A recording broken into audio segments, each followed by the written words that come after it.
Livello 1. Il vincitore. Sei in piedi dentro una tabaccheria. Martedì sera. Stai comprando un pacchetto di patatine e una lattina, perché hai finito un turno di 10 ore e non hai voglia di cucinare. Non puoi permetterti di mangiare fuori. Non te lo puoi permettere da mesi. L'affitto è aumentato di nuovo a gennaio. La macchina ha bisogno dei freni nuovi. 400 euro. Così spingi più forte sul pedale e speri. Hai 263 euro sul conto. È il 19 del mese. Fai i conti ogni volta che compri qualcosa. Le patatine 1,80 euro. La lattina 1,20 euro. Te lo puoi permettere. Appena. Il Superenalotto è a 200 milioni. Di solito non giochi. Ti dici che è una tassa sulla gente che non sa fare i conti. Ma stasera senti qualcosa. Non speranza. Qualcosa di più disperato della speranza. La sensazione che provi quando stai annegando e qualcuno ti lancia una corda troppo corta e tu la afferri lo stesso. Dai 2 euro alla cassiera. Una schedina.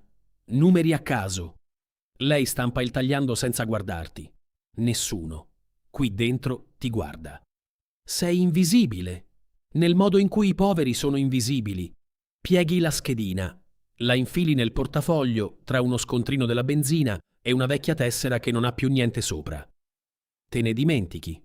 Torni a casa. Un appartamento con una perdita nel soffitto che il proprietario non ripara.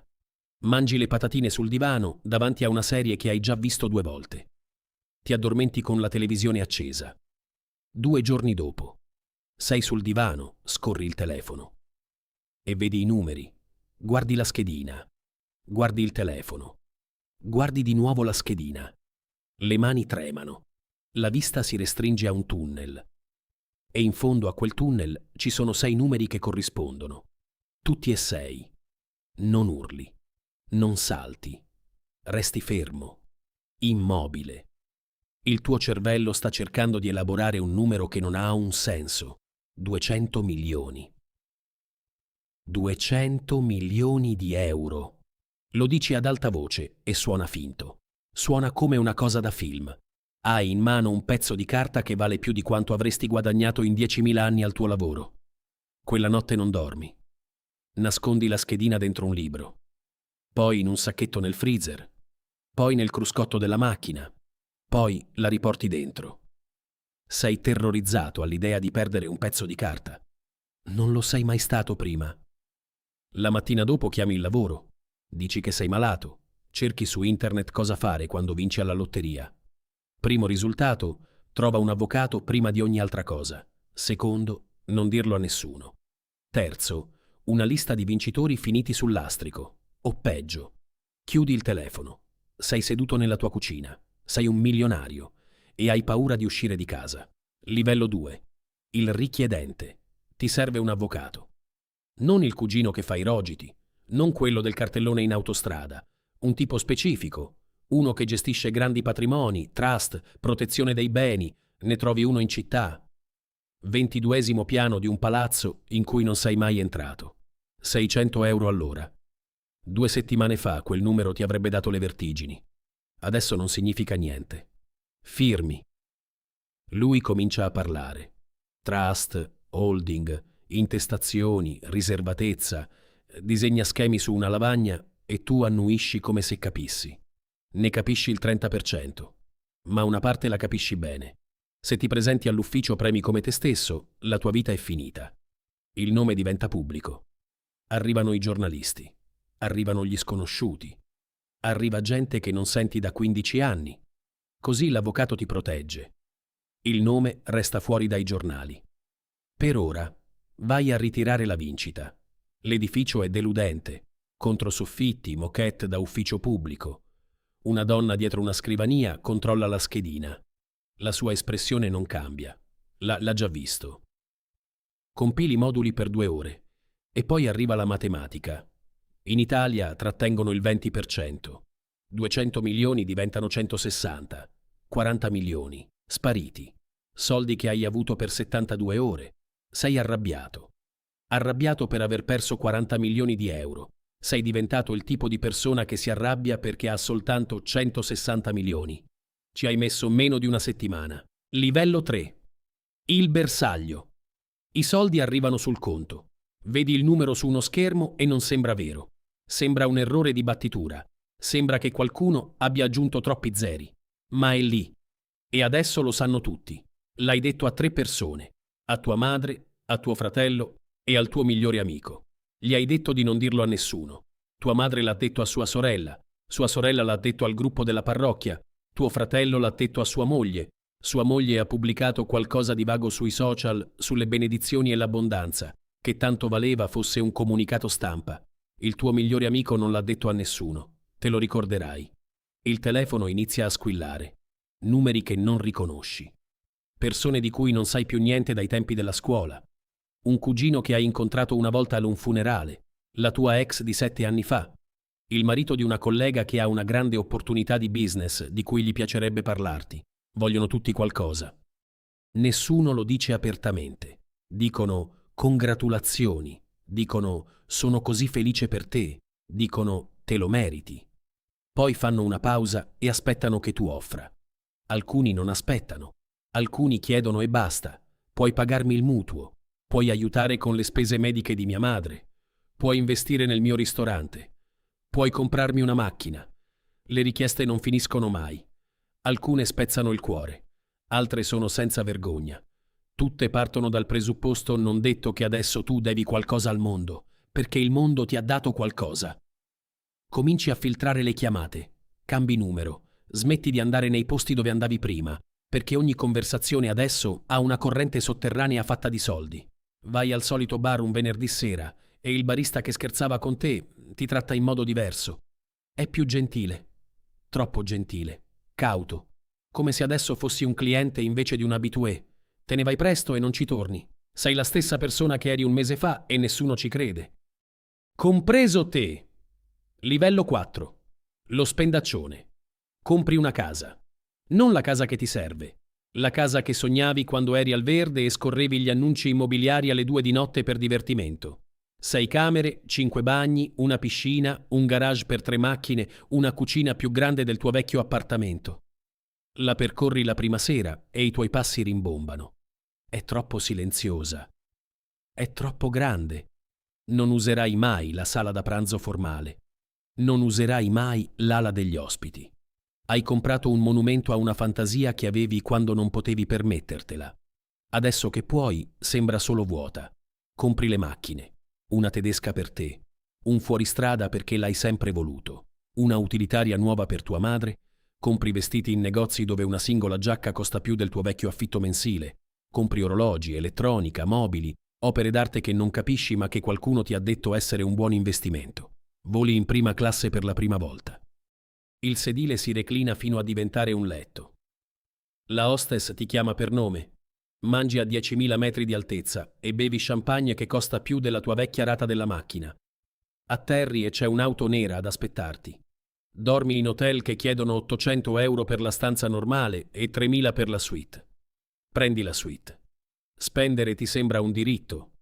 Hai passato 15 anni a fare lavori che ti hanno rotto il corpo e annoiato la mente. Ti sei guadagnato il diritto di vivere così. È quello che ti dici. Il problema è che spendere per diritto e spendere per compulsione danno esattamente la stessa sensazione.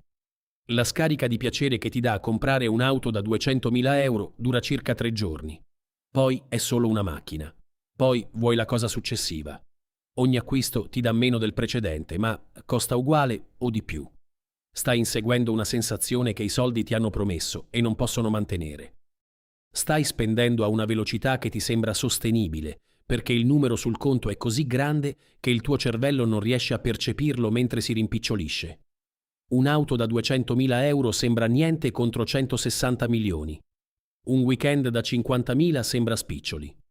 Ma la matematica sta lavorando contro di te in modi che ancora non vedi. Livello 5. L'investitore. Il tuo avvocato ti presenta una società di gestione patrimoniale. Sono persone che gestiscono soldi per mestiere, indossano vestiti costosi e parlano di portafogli, diversificazione, rendimenti corretti per il rischio. Ti mostrano grafici, ti consigliano un mix di fondi, titoli di Stato, immobili. Ti dicono che se investi in modo prudente e spendi con misura, I tuoi 160 milioni genereranno 4 o 5 milioni all'anno di reddito passivo, per sempre. Non dovrai mai più lavorare.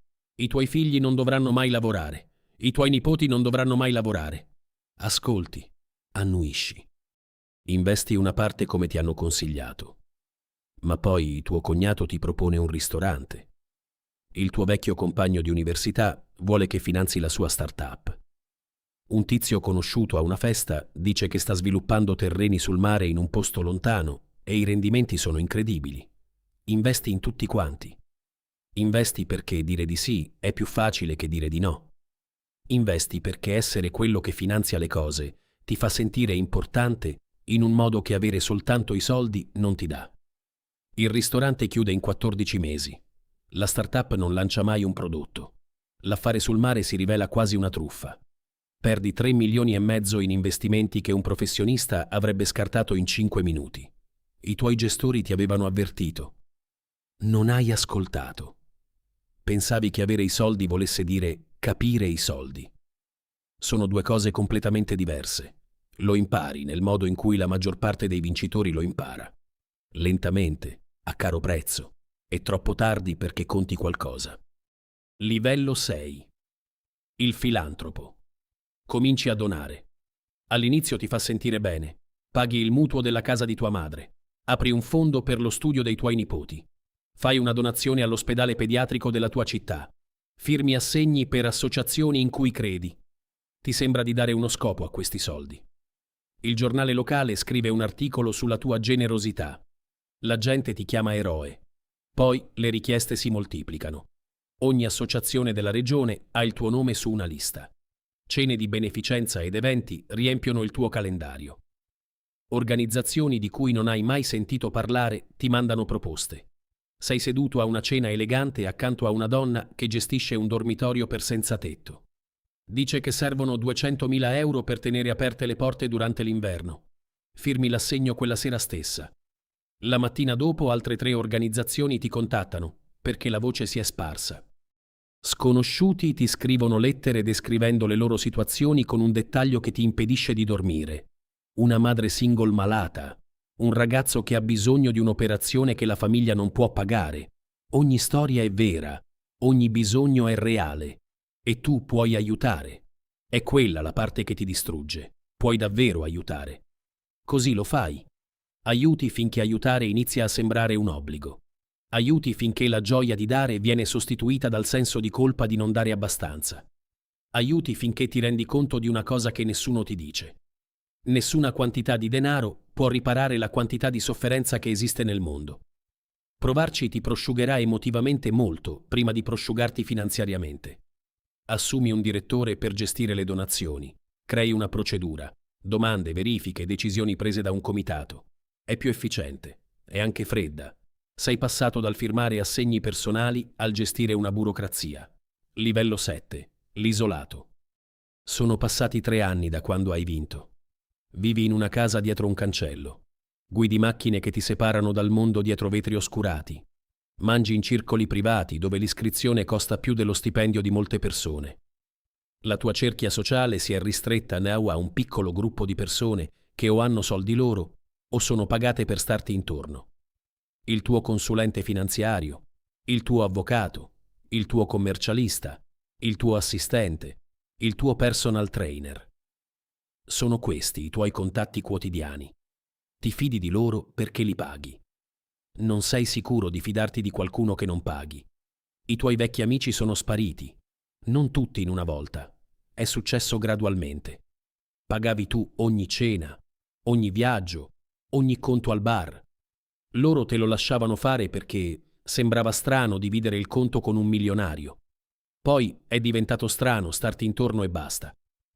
I soldi hanno creato una distanza che nessuna delle due parti sapeva come colmare. Tuo fratello non ti chiama più. Gli hai dato 500.000 euro per aprire un'attività ed è fallita. Ti dà la colpa per non avergli dato di più. Dice che avresti potuto salvarla se avessi investito di più. Tu dici che gli hai dato 500.000 euro. Avete ragione tutti e due. Siete feriti tutti e due. Nessuno dei due lo dirà. Esci con qualcuno, ma adesso è diverso. Conosci una persona e la prima cosa che ti chiedi è: se ti ha cercato su internet, se sa dei soldi. Porti una donna a cena e lei ordina la cosa più costosa del menù. Non riesci a capire se è solo quello che voleva o se ti sta mettendo alla prova. Cominci a vedere una psicologa, costa 200 euro l'ora e li vale tutti. Sei seduto nel suo studio e parli di solitudine a una donna che stai pagando per ascoltarti. Ti rendi conto un giorno che sei circondato da servizi e transazioni, dove prima eri circondato da relazioni. Ogni cosa nella tua vita ha un cartellino con il prezzo adesso, anche le cose che non dovrebbero averlo. Livello 8. Il paranoico. Qualcuno prova a farti causa. Un uomo sostiene di essere scivolato nel tuo vialetto durante una festa che hai organizzato. Vuole 2 milioni. La causa è pretestuosa. Il tuo avvocato la fa cadere. Ma ti costa 80.000 euro di spese legali e 6 mesi di stress.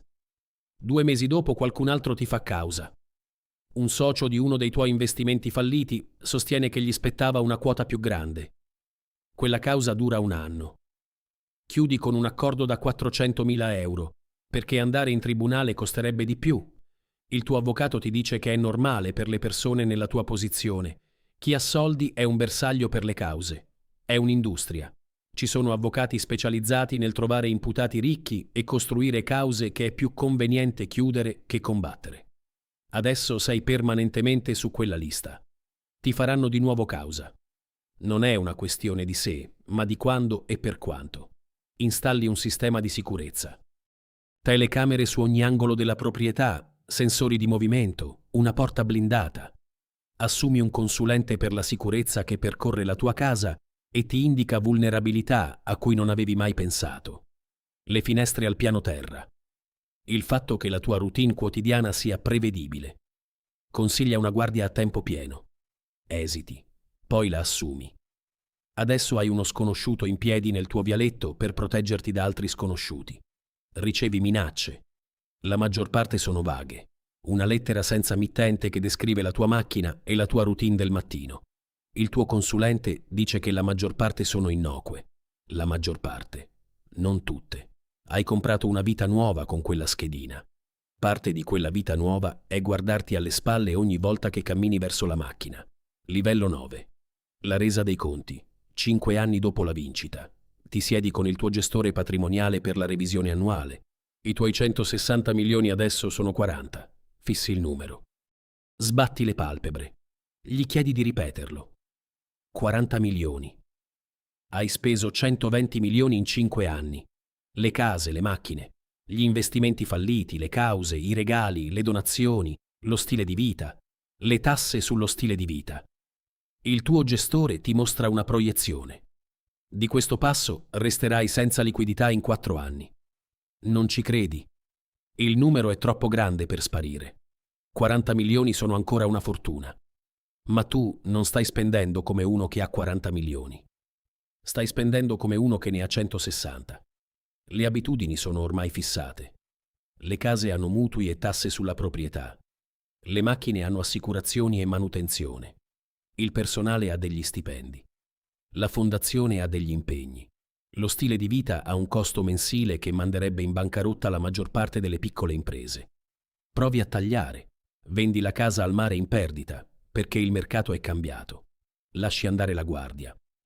Ma non riesci a vendere la casa principale, perché vali meno di quanto la paghi. L'hai comprata al massimo e il valore è crollato.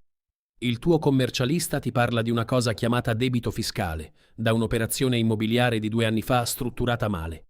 Devi allo Stato 2 milioni e 8 di arretrati, più sanzioni, più interessi. Non lo sapevi. Ti fidavi delle persone che avevi assunto per saperlo. Non lo sapevano nemmeno loro. O lo sapevano e non te l'hanno detto. Le persone intorno a te iniziano ad andarsene. Non tutte in una volta. Il consulente che gestiva i tuoi soldi accetta un posto in un'altra società. Ti manda una mail educata. Il tuo avvocato ti gira a un collega più giovane perché il tuo conto non è più abbastanza grande da giustificare la sua tariffa. Il trainer smette di richiamarti. Le persone pagate per stare nella tua vita se ne vanno perché la paga è diventata incerta. E sotto non c'è niente. Nessun vecchio amico da chiamare, nessun lavoro a cui tornare. Nessuna competenza che il mercato apprezzi. Non lavori da 5 anni. Hai 40 anni e stai guardando 160 milioni trasformarsi in niente e non sai come fermarlo. Livello 10. Il fantasma. Sono passati 8 anni dalla vincita. I soldi sono finiti. Non quasi finiti. Finiti. L'ultima parte è andata allo Stato, agli avvocati, agli accordi, ai debiti che hai accumulato cercando di mantenere uno stile di vita che era già morto. Hai venduto la casa in perdita. Hai venduto le macchine. Hai venduto gli orologi e i mobili. Tutto quello che hai comprato con gioia l'hai venduto con disperazione. I numeri in discesa colpiscono in modo diverso dai numeri in salita. Adesso sei in affitto in un appartamento. È più piccolo di quello che avevi prima di vincere. Guidi una macchina usata con 100.000 chilometri. Lavori in un magazzino di logistica perché è stato il primo posto a richiamarti. Stai in piedi su un pavimento di cemento per 9 ore al giorno a smistare pacchi. Ti fa male la schiena. Ti fanno male le ginocchia. Stai facendo lo stesso tipo di lavoro che facevi prima della schedina, solo che adesso lo fai a 42 anni invece che a 35 e il tuo corpo sente la differenza. I tuoi colleghi non sanno dei soldi. Non glielo dici. Quando qualcuno al magazzino nomina il Superenalotto e dice cosa farebbe se vincesse, tu non dici niente. Continui a smistare pacchi. La casa di tua madre è ancora pagata. È l'unica cosa che non rimpiangi. Ma lei non ti guarda più allo stesso modo. Ti ha visto salire e cadere in meno di un decennio. Ti ama. Ma hai anche paura per te, in un modo che prima non aveva. Prima dei soldi eri stabile. Facevi fatica, ma eri stabile. Tuo fratello ancora non ti parla. I 500.000 euro che gli hai dato non sono bastati. Poi i soldi sono finiti e non hai potuto dargli di più. L'ha presa sul personale. Ha detto a tua madre che sei egoista. Hai regalato milioni. Hai dato finché non ti è rimasto niente. E la parola che usa tuo fratello è egoista. Il tuo migliore amico, quello che non l'ha detto a nessuno, risponde ancora quando chiami. È l'unico. Non tira mai fuori i soldi. Ti siedi nel suo salotto una domenica a guardare la partita e sembra quasi normale. Quasi. Ma adesso c'è un vuoto. Lui possiede la sua casa, ha un fondo pensione, ha la vita che il lavoro costante e le decisioni prudenti costruiscono nel tempo. Tu avevi quella traiettoria una volta. La schedina ti ha buttato fuori strada e non hai più ritrovato la via. Hai un punteggio di credito rovinato. Non puoi avere una carta. Non puoi finanziare una macchina. Non puoi affittare un appartamento decente senza un garante. Sei messo peggio di quanto fossi prima di vincere. La prima volta che eri povero non conoscevi niente di meglio. Questa volta sì. Passi davanti a quella tabaccheria ogni tanto. Quella dove hai comprato la schedina. È uguale. Guardi le persone entrare e comprare i loro numeri a caso e uscire con quella piccola scintilla di speranza piegata nel portafoglio. Vuoi dirgli una cosa. Vuoi entrare e prenderli per le spalle e dire qualcosa di vero. Ma cosa diresti? Non giocare? Non ti ascolterebbero. Sembreresti un pazzo, un uomo al verde su una macchina usata che dice agli sconosciuti di non desiderare i soldi. La verità è che non c'è niente che potresti dire per prepararli. I soldi sono la parte facile, i soldi sono semplici. È tutto quello che i soldi fanno al mondo intorno a te che nessuno ti avverte. Il modo in cui riorganizzano ogni relazione, il modo in cui sostituiscono la fiducia con le transazioni, il modo in cui ti danno tutto quello che hai sempre voluto e ti tolgono cose che non sapevi di avere bisogno. E poi anche i soldi se ne vanno. E tu resti in piedi tra le macerie di una vita che hai fatto saltare in aria con le tue stesse mani, tenendo in mano la ricevuta. Da qualche parte, proprio adesso, qualcuno è in piedi davanti al bancone di una tabaccheria. Sta allungando 2 euro per una schedina con i numeri a caso. Sta immaginando la casa, la macchina, la libertà, la faccia di sua madre. Sta immaginando una vita senza preoccupazioni. Non ha idea di cosa stia davvero desiderando. Non ha idea che il tagliando nella sua mano non è un regalo. È una miccia. E tutto quello che tocca, prima o poi, brucia. Lo capirà. Lo capiscono sempre. Il ciclo continua.